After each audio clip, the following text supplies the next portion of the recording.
Internal combustion engine fuel की chemical energy को mechanical energy में बदल देता है। डीजल इंजन, जो लगभग एक सदी से मानव जाति की मदद करते आ रहे हैं, सबसे वर्सेटाइल यानी कई तरह से इस्तेमाल किए जाने वाले और किफायती आईसी इंजन्स हैं। डीजल की केमिकल एनर्जी को असरदार तरह से रिलीज करने के लिए फ्यूल के एटमाइज्ड फॉर्म को high temperature and high pressure air के संपर्क में लाया जाता है। ये एनर्जी मैकेनिकल रोटेशनल एनर्जी के रूप में ठीक तरह से ट्रांसफर की जाती है। तो एक डीजल इंजन का ऑपरेशन लगातार हाई प्रेशर और हाई टेम्परेचर हवा को प्रोड्यूस करने पर निर्भर करता है। इस वीडियो में हम देखेंगे कि इसे कैसे अचीव किया जा सकता है। पिस्टन, कनेक्टिंग रॉड, क्रैंक और सिलेंडर एक स्लाइडर क्रैंक मैकेनिज्म बनाते हैं। यहां पर पिस्टन का लिनियर मोशन क्रैंक के रोटरी मोशन में बदल जाता है। एक आईसी इंजन में इंजन ब्लॉक इस मैकेनिज्म को ठीक तरह से सपोर्ट करता है। सिलेंडर हेड, वॉल्व और फ्यूल इंजेक्टर को इंजन ब्लॉक के ऊपर फिट किया जाता है। जब पिस्टन नीचे की तरफ मूव करता है तो इनलेट वॉल्व खुल जाते हैं और बाहर से ताजी हवा अंदर की तरफ खींचती है। दूसरे शब्दों में कहें तो इंजन सांस लेता है। रिटर्न स्ट्रोक के दौरान इनलेट और एग्जॉस्ट वॉल्व्स बंद हो जाते हैं और सिलेंडर के अंदर हवा कंप्रेस होने लगती है। कंप्रेशन स्ट्रोक के दौरान पिस्टन हवा पर काम करता है, तो हवा का टेम्परेचर और प्रेशर इस लेवल तक बढ़ जाता है जो डीजल की सेल्फ इग्निशन वैल्यू से ज्यादा हो। कंप्रेस्ड हवा में डीजल के एटमाइज्ड फॉर्म को इंजेक्ट किया जाता है। फ्यूल भाप में बदलने लगता है और उसमें ऐसा स्पॉन्टेनियस एक्सप्लोजन होता है जिसे कंट्रोल नहीं किया जा सकता। इसका नतीजा ये होता है कि प्रेशर और टेम्परेचर की वैल्यू हाई लेवल तक पहुंच जाती है।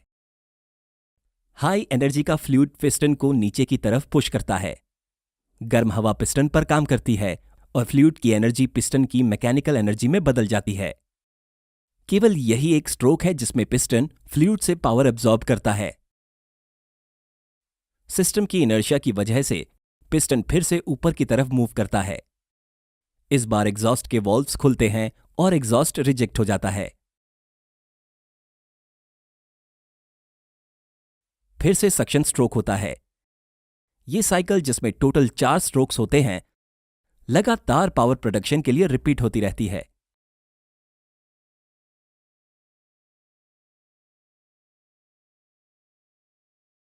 आपने ध्यान दिया होगा कि डीजल इंजन पिस्टन के ऊपर एक बॉल होता है।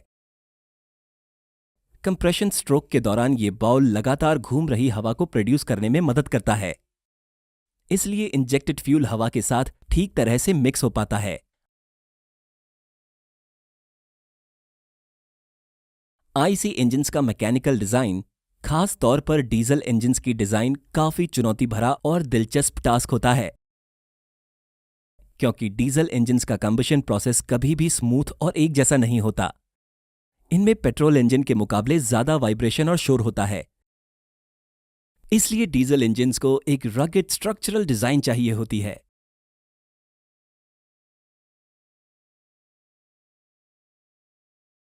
चार स्ट्रोक्स में से केवल पावर स्ट्रोक के दौरान ही पिस्टन पर बहुत ज्यादा फोर्स लगता है, तो एक सिंगल सिलेंडर इंजन में हमेशा हाई फोर्स नॉन यूनिफॉर्मिटी यानी असमानता होगी। जैसा कि दिखाया जा रहा है, इसके साथ ही आउटपुट पावर भी फ्लक्चुएटिंग नेचर का होगा।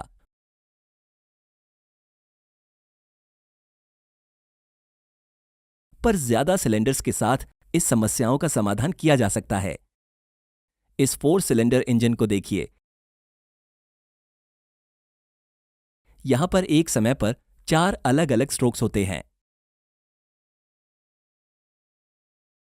तो इंजन में पावर स्ट्रोक हमेशा मौजूद होता है। इसका नतीजा यह है कि 4 सिलेंडर इंजन में ज्यादा फोर्स और पावर यूनिफॉर्मिटी यानी समानता होगी। अगर शॉर्ट में कहें तो एक इंजन में जितने ज्यादा सिलेंडर्स होंगे वो उतना स्मूथली ऑपरेट करेगा।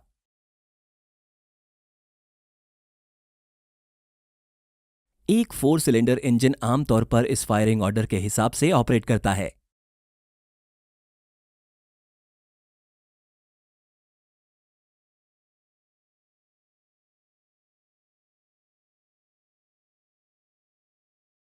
एक भारी फ्लाईव्हील जो पावर रिजर्वॉयर की तरह काम करके पावर की नॉन यूनिफॉर्मिटी यानी असमानता को स्मूथ करने में मदद करता है। कनेक्टिंग रॉड की साइड पर ज्यादा मास होने की वजह से डायनामिक अनबैलेंस के रूप में एक बड़ा अनबैलेंस्ड फोर्स पैदा होता है।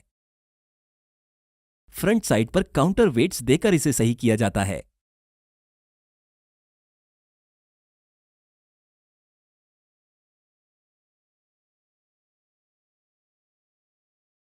कैमशाफ्ट्स के एक पैर द्वारा वॉल्व्स के खुलने और बंद होने को ठीक तरह से कंट्रोल किया जाता है।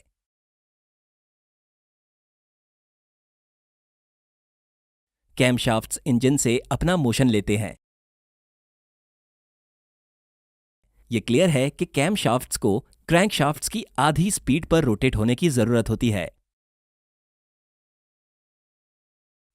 टेक्निकल वीडियोस का ट्रांसलेशन और डबिंग काफी महंगी होती है। प्लीज हमें patreon.com पर सपोर्ट करें ताकि हम अपने सारे इंग्लिश वीडियोस को हिंदी में डब कर सकें। Thank you.